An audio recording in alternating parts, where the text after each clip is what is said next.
तो हमने अभी तक ये देखा था कि कोई भी प्रोबेबिलिटी क्या है, तो हम जो मेजरमेंट ऑफ अनसर्टेनिटी, किसी इवेंट को अकर होने की जो अनसर्टेनिटी है या सर्टेनिटी है, वो प्रोबेबिलिटी है।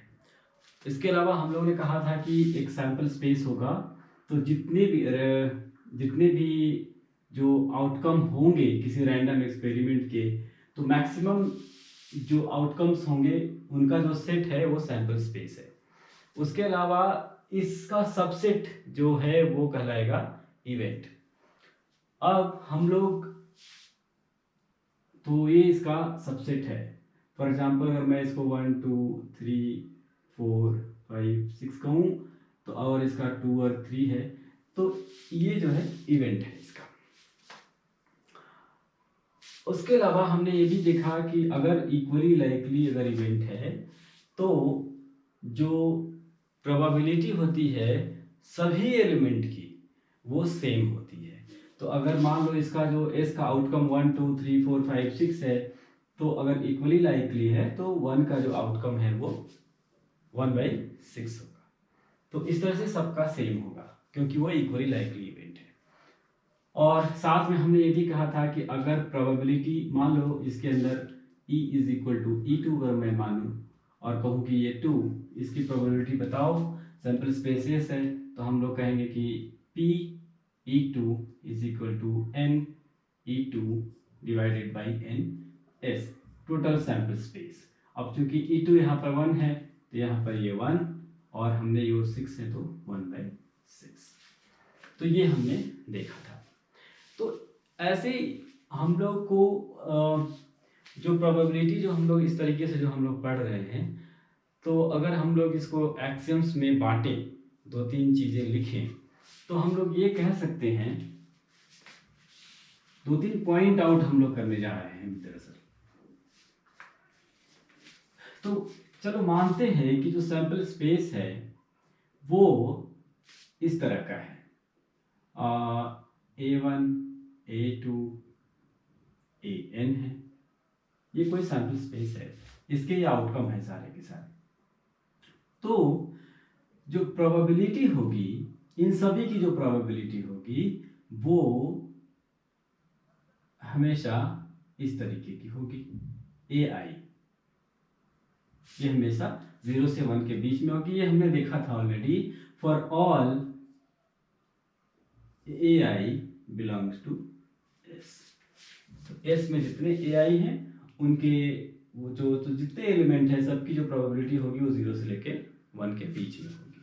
दूसरी बात, ये आपका 1 हो गया।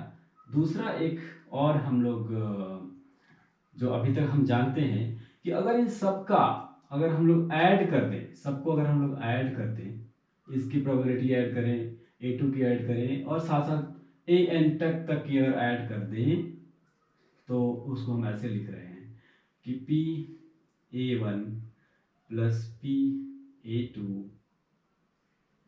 Up to PAN is equal to 1।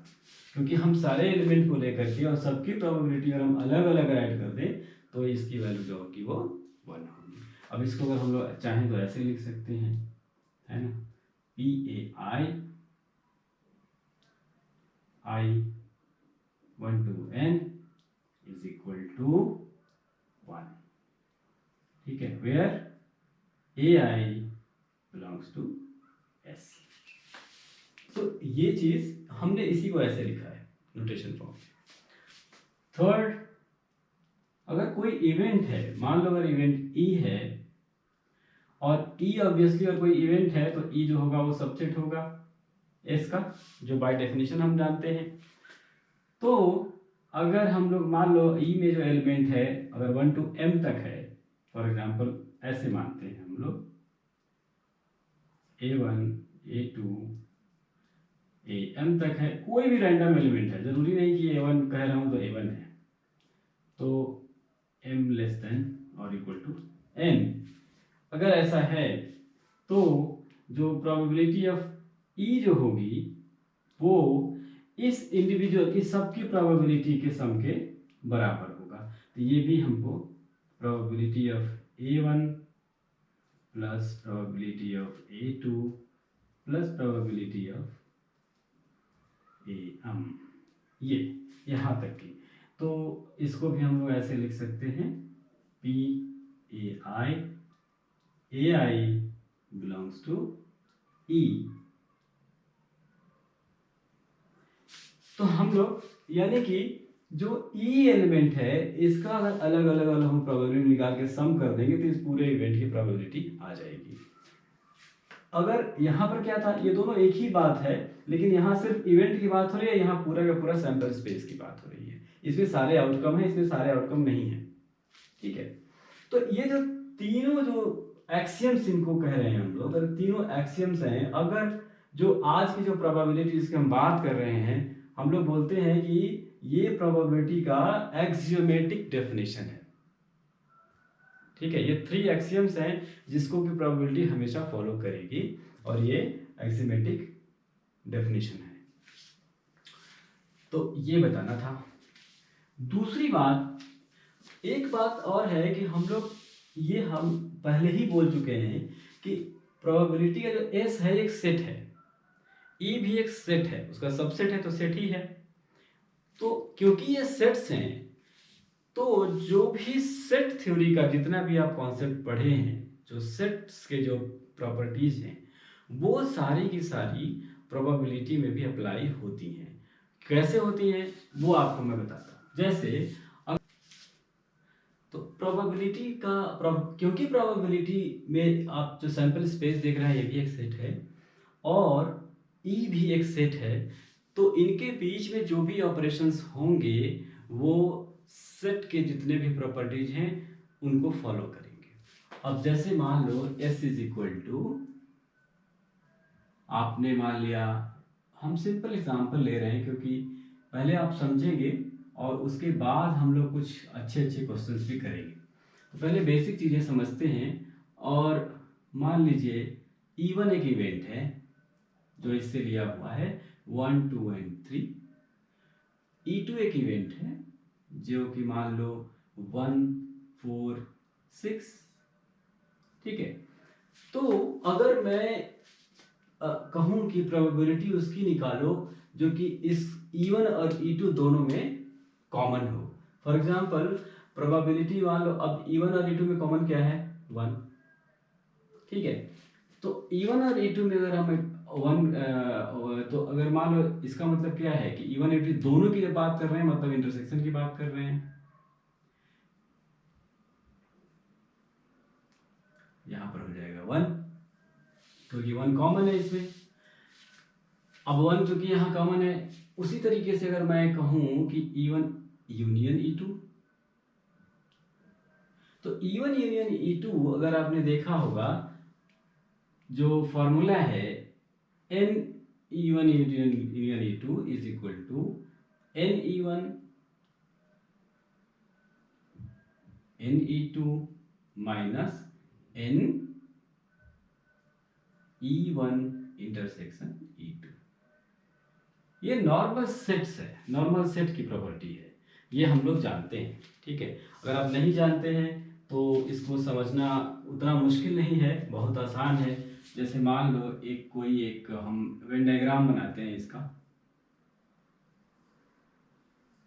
ये मान लो E1 है, ये मान लो E2 है, ये पूरा का पूरा सैंपल स्पेस है। ठीक है, और तो अब ये देखो दोनों जो कॉमन है ये होगा हमारा E1 इंटरसेक्शन E2। ठीक है, तो अब देखो अगर E1 यूनियन E2 निकालना है तो मतलब ये पूरा और सेट में क्या करते हैं हम लोग कि एक ही चीज को 2 बार नहीं लिखते हैं। तो यहाँ पर तो दोनों ही हैं, तो इसमें से अगर हम लोग एक वो देखो, ये जो E1 यूनियन E2 है ना, ये E2 में भी है, ये E1 में भी है, तो ये 2 बार हो जा रहा है, तो एक बार हम लोग माइनस कर देंगे, बस ये चीज हो गई E1 E2 minus E1 intersection E2। बताना ये था कि अब ये देखो प्रोबेबिलिटी मान लो E1 की निकालते हैं तो क्या करते हैं हम लोग, इसकी प्रोबेबिलिटी निकालने के लिए हम लोग क्या करते हैं कि n E2 divided by ns। ठीक है, तो अगर मैं चारों तरफ से E1 E2 divided by NS। हमने दोनों तरफ से NS से डिवाइड कर दिया, प्रोवाइडेड NS जो है एम्प्टी सेट नहीं है, नहीं तो NS क्या हो जाएगा, S जो है एम्प्टी सेट नहीं है, नहीं तो NS जो है 0 हो जाएगा, जो कि डिनोमिनेटर में नहीं हो सकता।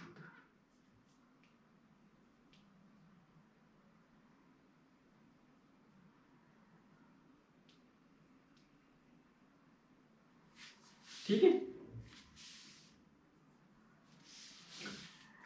तो हमने क्या किया, NS से सब जगह डिवाइड कर लिया। क्या होगा इससे, होगा ये कि ये हो गई आपकी probability of E1 union E2।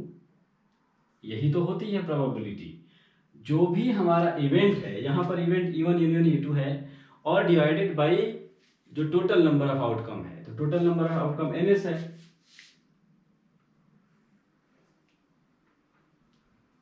तो ये हो जाएगा P E1 plus P E2 minus P E1 intersection E2। तो ये जो है ना, आप ये देखो क्या डिफरेंस है दोनों में। ये सेट की हमने प्रॉपर्टी लिखी यूनियन की, और यहां पर हमने दो इवेंट के यूनियन की प्रोबेबिलिटी लिखी हमने। ठीक है, तो दोनों ही सेम है। P तो आप n की जगह पर P लिख दो, ये सेटिस्फाई करेगा। मेरे कहने का सिंपल मतलब ये था कि सेट थ्योरी की जितनी भी चीजें हैं, सेट थ्योरी की आप जितनी भी प्रॉपर्टीज आपको याद हैं, वो लगभग सारी की सारी, एक क्योंकि ये सेट है, ई भी सेट है, एस भी सेट है, तो जहां जहां भी सेट होगा ये, तो वहां वहां सेट की प्रॉपर्टी सेटिस्फाई करेगा। तो उस केस में ये प्रोबेबिलिटी की भी ज्यादातर जो थ्योरम्स हैं प्रोबेबिलिटी की भी, ये सारी की सारी सेम से है।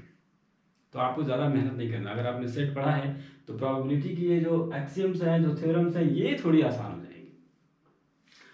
अब प्रोबेबिलिटी में देखो, जब भी प्रोबेबिलिटी निकालनी होगी तो हमको क्या चाहिए कि इवेंट में कितना नंबर है जिसमें हम लोग इंटरेस्टेड हैं, जिस इवेंट में, उसका कितना नंबर ऑफ आउटकम कितने हैं उसके अंदर, और टोटल नंबर ऑफ आउटकम कितने हैं। ये दो चीज़ अगर हमको फाइंड कर लें, यही हमारी प्रॉब्लम स्टेटमेंट है। तो जहाँ जो भी प्रॉब्लम आएगी, हम लोग करने क्या वाले हैं, उस प्रॉब्लम में हम लोग सिर्फ इतना ही काम करते हैं कि इवेंट का नंबर निकालते हैं और सैम्पल स्पेस का जो टोटल जो आउटकम है वो निकालते हैं और उसको डिवाइड कर देते हैं, और हमारी प्रोबेबिलिटी आ जाती है। तो चैलेंज यहीं पर है, और इसी के लिए हम लोगों को प्रोबेबिलिटी में बहुत ज़्यादा परम्यूटेशन और कॉम्बिनेशन की ज़रूरत पड़ती है। तो हम अभी जहाँ जहाँ ज़रूरत पड़ेगी परम्यूटेशन कॉम्बिनेशन की, वहाँ हम थोड़ा सा हिंट दे देंगे आपको।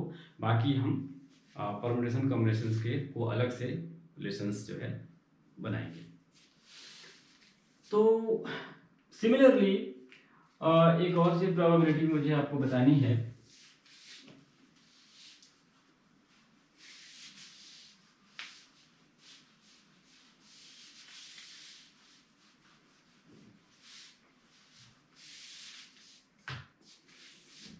अब जैसे मान लो हमने फिर से वही एग्जांपल लिया, s इज इक्वल टू 1 2 3 4 5 6, और a is equal to, a कोई भी एक इवेंट है, इसको हम मानते हैं 1 2 3, मान लो ऐसे एक इवेंट है। तो इसका अगर मैं ये कहूँ P A is equal to क्या होगा, 1 2 3 है, और चूंकि सबका 1/6 है, 1/6 है, तो यहाँ 3/6 हो जाएगा। हम लोग इक्वली लाइकली मान रहे हैं यहाँ पर सब कुछ, तो 3/6 हो गया ये, यानी कि 1/2 हो गया। तो अगर मैं इसको ये निकालना चाहूँ P A dash, A dash क्या है, यहाँ अगेन मैं अगर सेट की बात करूँ तो ए डैश क्या है, तो जो हमारा टोटल जो सैंपल स्पेस है उसमें से ए को हटा दीजिए, जो बच गया वो हमारा ए कॉम्प्लीमेंट है, ए डैश। तो ए डैश क्या होगा हमारा फिर, तो पहले हम ए डैश लिखते हैं उसके बाद। तो हमारा ए डैश क्या है, ए डैश जो है हमारा 1 2 3 हटा के सब लिख दो, 4 5 6 है। तो इसकी प्रोबेबिलिटी क्या हो जाएगी, पी ए डैश की, इसकी भी 3/6 हो जाएगी। और ये जो होगी हमारी 1/2 हो जाएगी। ये एग्जाम्पल थोड़ा ठीक नहीं लिया मैंने। इस एग्जाम्पल में एक और काम करते हैं। चलो यहाँ पर एक काम करते हैं, 4 कर देते हैं।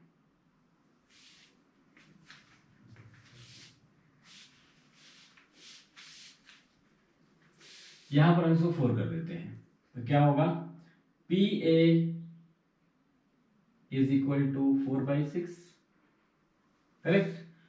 और A डैश क्या होगा तब, A डैश हमारा हो जाएगा 5, 6, तो PA डैश क्या होगा 2/6, क्योंकि यहाँ 2 एलिमेंट हैं इसमें, 2/6।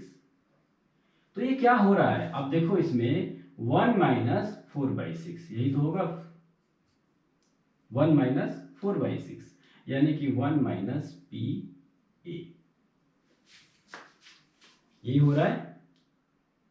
ठीक है, तो दरअसल बताना ये था कि PA dash is equal to 1 minus PA, ये हमेशा होल्ड करेगा।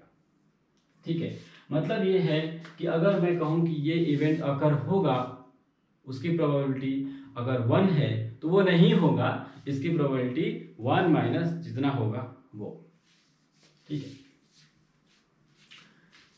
तो ये भी बताना था आपको।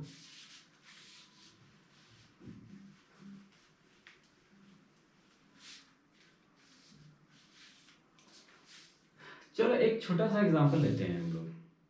छोटा सा एग्जांपल ये है, ये जेई मेंस में आया हुआ क्वेश्चन है। वो क्वेश्चन ये है कि अगर एक सेट है जो कि 1 to 100 तक के नंबर का है,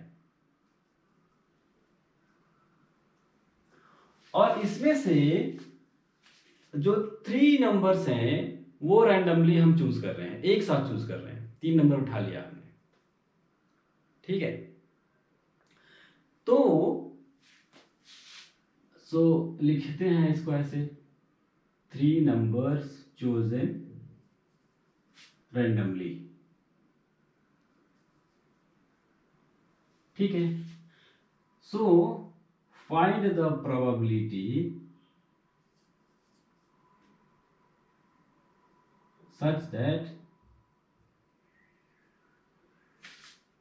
all the numbers are divisible by 2 or 3। तो हमने क्या कहा, हमने कहा कि 1 to 100 नंबर है ये। ठीक है, इनमें से 3 नंबर चूज करो और उसके 3 नंबर चूज करने की प्रोबेबिलिटी निकालो सच दैट वो नंबर्स जो होंगे 2 and 3 दोनों से डिविजिबल होंगे।